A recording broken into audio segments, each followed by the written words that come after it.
All glory given to Yahweh, Ba'ashem Yahweh Shai, Ba'ashem Rakah HaKadosh.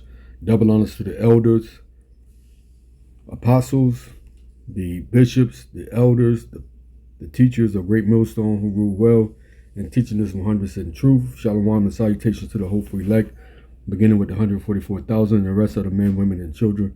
I'm your brother Magan Shalamar. The title of this short video will be called That Great City Babylon, the Great Never Gets Enough or Never Has Enough. Just going to be a video showing you how Trump is adding more sanctions on Iran just to cause cause an uproar within the citizenship of Iran, like a civil war. That's what we're seeing now. They also surrounded Iran with these warships. He said that he's planning to invade or go to war with Iran. And we know that this is all because Trump is a puppet for the small hats over there in Israel, the so-called small hats. They're the ones who has the world in their own, under their own rulership of the wickedness, the elite small hats, bankers, beginning with the Rothschilds, Rockefellers, the Murdochs, the Morgans, the DuPonts, the Bushes, the Oppenheimers. These are the top banking families of the world who's behind the politically scene is the puppet master of people like Trump and our political system across the United States and the rest of the European countries, which makes up the beast that we read about in Revelation 13. So this is a fair use, not for monetary gain, but for educational purposes only, fair use. Obama White House published a press release, a completely sadistic document boasting of how devastating its sanctions were. Obama bragged that, quote, Iran is under greater pressure than ever before. Few thought that sanctions could have an immediate bite on the Iranian regime. They have, slowing the Iranian nuclear program and virtually grinding the economy to a halt in 2011. And in 2012, the Iranian government faces the prospect of even more crippling sanctions, end quote. So again, it's not surprised that after the Obama administration imposed these sanctions on Iran, inflation suddenly skyrocketed. But then what happened in 2014 is the U.S. and Iran negotiated the Iran nuclear deal, which was signed in 2015. And then, in the next few years, inflation once again fell to a low of 7% in 2016, which not coincidentally was the year after Iran and the U.S. and other countries signed the Iran nuclear deal, the JCPOA, and the U.S. and Europe lifted their illegal sanctions against Iran. The economy stabilized and inflation fell to a very low level. But then what happened in 2018, Trump came in his first term, and he illegally tore up the Iran nuclear deal, and then inflation once again skyrocketed. And those sanctions, these illegal U.S. sanctions on Iran, continued in the Joe Biden administration, and the Iranian economy has continued to suffer from very high rates of inflation. That's not a coincidence. As Scott Bessent himself admitted, this is the intended impact of these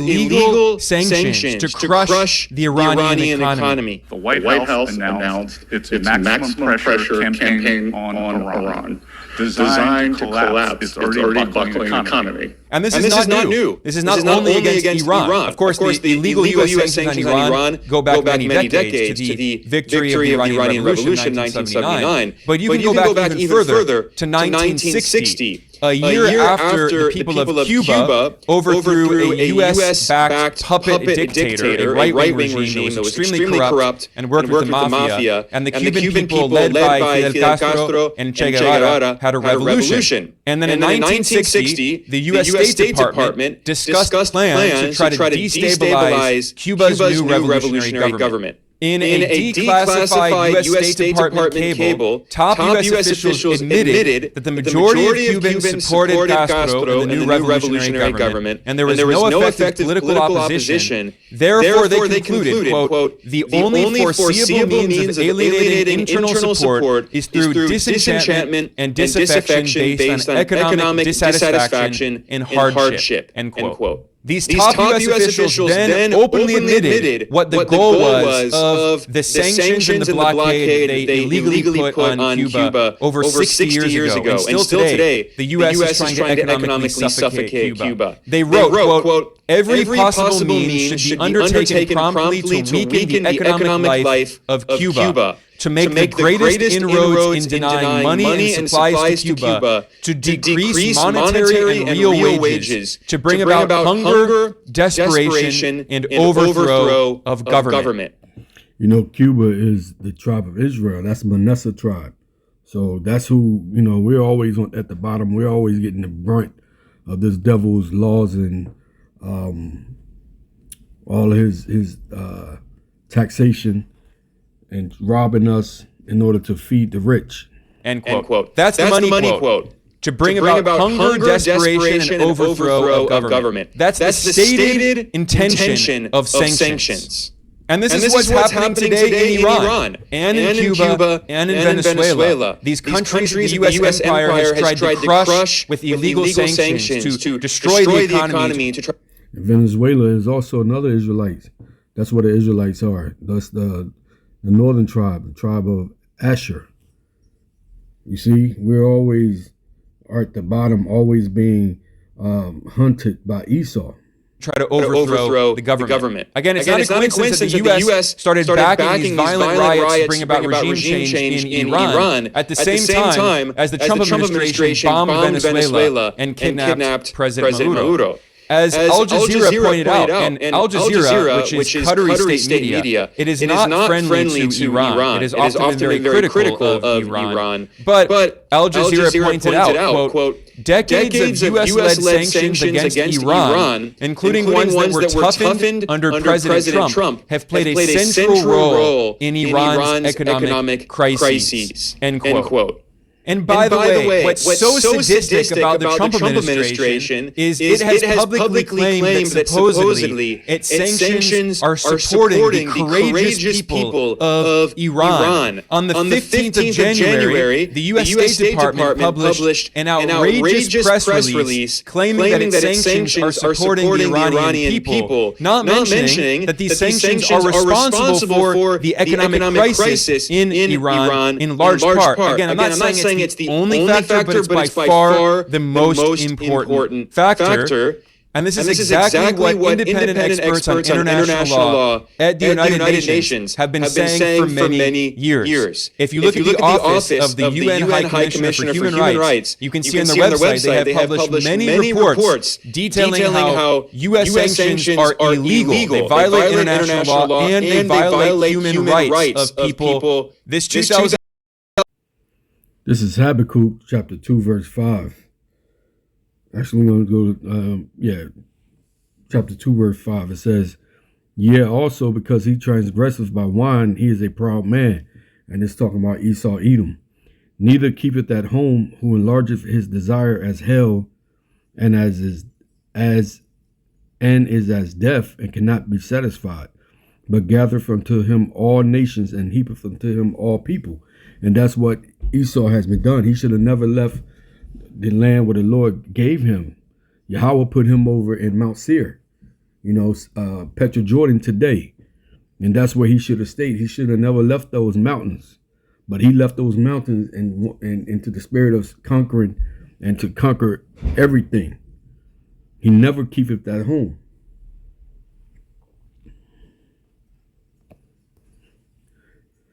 This is Psalms 58, verse 3. The wicked are estranged from the womb. They go astray as soon as they be born, speaking lies.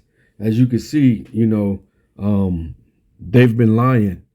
Through their democracy, they lie.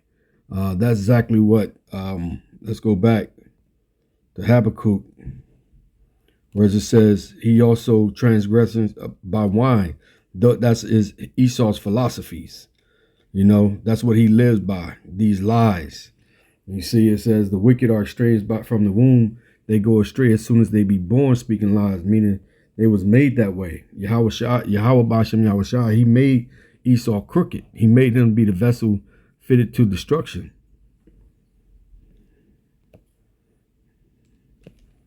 Job 9:24, the earth is given into the hands of the wicked. So Esau has the power on this earth. This is his rulership. This is his time to rule this earth.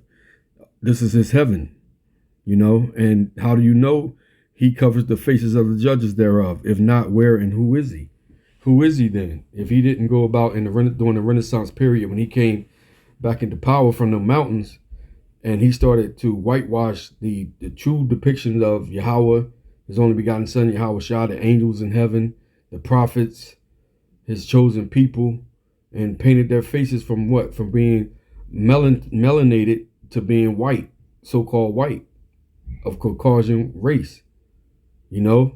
So that's the man who's in charge. That's the man who is the wicked. If not, who and where is he? Because no other nation done that. Moab didn't do it. Elon didn't do it. You know, none of those African nations didn't do it. Ishmael didn't do it. This is Revelation chapter 12. We're going to begin at verse 7. It says, and there was a war in heaven. Michael and his angels fought against the dragon. And that dragon fought and his angels. And who was that? And Michael, that's where Michael's going to have to stand up. It's going to be a fight when Yahweh Shai cracked that sky open. When he cracked that sky open with all his angels and them chariots. That's going to be during the war, during the World War III. Because right before that happens, that this devil, that dragon, the so-called white man, Esau Edom, he's going to bring out his new world order. And that mark of the beast. Once that mark of the beast come out, we know that MOTB be what? The RFID chip. Once that take place, once he bring out that RFID chip to try and chip the whole entire world, because that is what his plans are. That's his plan of the new world order, is to be the enslave the whole world. Every Israelite, you know, to try to offset prophecy. So only the elect is not going to take that chip. Only the elect is not going to be caught up in worshiping the beast and his philosophies, you know, or his images. You know, that's what the most important thing is. Do not take that chip. And the time is to repent and call upon the true name of the Heavenly Father, Yahweh, Bashem Yahweh Shai. And that's why the prayer started off and giving double honors to the apostles, to the bishops, the elders of Great Millstone, and the teachers of Great Millstone that teaches us 100% truth, because these other camps ain't breaking down this correctly. They're not, the church is not breaking down Revelation chapter 12 correctly. But this is the war that's going to actually fight in the heavens, in the skies. Up in the zones when Yahweh Shah comes down with those chariots, and all the nations are going to stop fighting amongst themselves, and they're going to try to fight against Yahweh Shah. And Yahweh Shah said he's going to destroy this place called America, Babylon the Great, in 1 hour with them chariots. Verse 8, it says, and prevailed not, neither was there a place found any more in heaven. Right, this is Esau's heaven. This is the best it's going to get. He's coming down. Literally, he's going to fall to the ground from them planes, and also he's also going to fall down from his power and his rulership here on earth. He's going to come down to the ground where low. He's not going to be in power no more. Verse 9, it says, and that great dragon was cast out, that old serpent, right, called the devil, deceiver, called Satan, the accuser, who deceives the whole world. And that's Esau Edom. That's who that great dragon represents. It's all in one. That old serpent that was in the Garden of Eden was Esau Edom. That devil is Esau Edom. The Satan is Esau Edom. We're not talking about the spiritual. We're talking about his counterpart, which is Esau Edom, so-called white man who's doing his bid here on earth, who went out and deceived the whole world when he came back into power after 1,000 years of him being chained up the Europe. He was chained up in the mountains, and then he was released to be to spread these lies for a short period of time. And this is the time we're dealing with right now, and it's so short because Yahweh Shah said he saw Satan fall like lightning when he was on walking on earth. So we right at the end. We're right at the end of these prophecies. We're waiting on the MOTB to come out. It says, and he was cast out into the earth, and his angels were cast out with him. Yeah, all of his rulership is done. All the ones that's going to fight, the rulership here on earth is going to be done and over with. Yahweh Shah is going to set up his kingdom here on earth. Ain't going to be nobody next. We got next. Jake got next. It says, and I heard a loud voice saying, in heaven now is come salvation and strength and kingdom of our God, of our power, the Most High Yahweh, and the power of his Christ, Yahweh Shai. For the accuser of our brethren is cast down. You see that? The accuser, Satan. That's nobody but Esau Edom is cast down and accused, which accused them before our Father Yahweh day and night. Why? Because they want their birthright back. So they're trying to upset the prophecies, but it's not going to happen. So with that, I pray you was edified, call halal Yahweh, Ba'ashem Yahweh Shah, Ba'ashem Kadash, Shalom.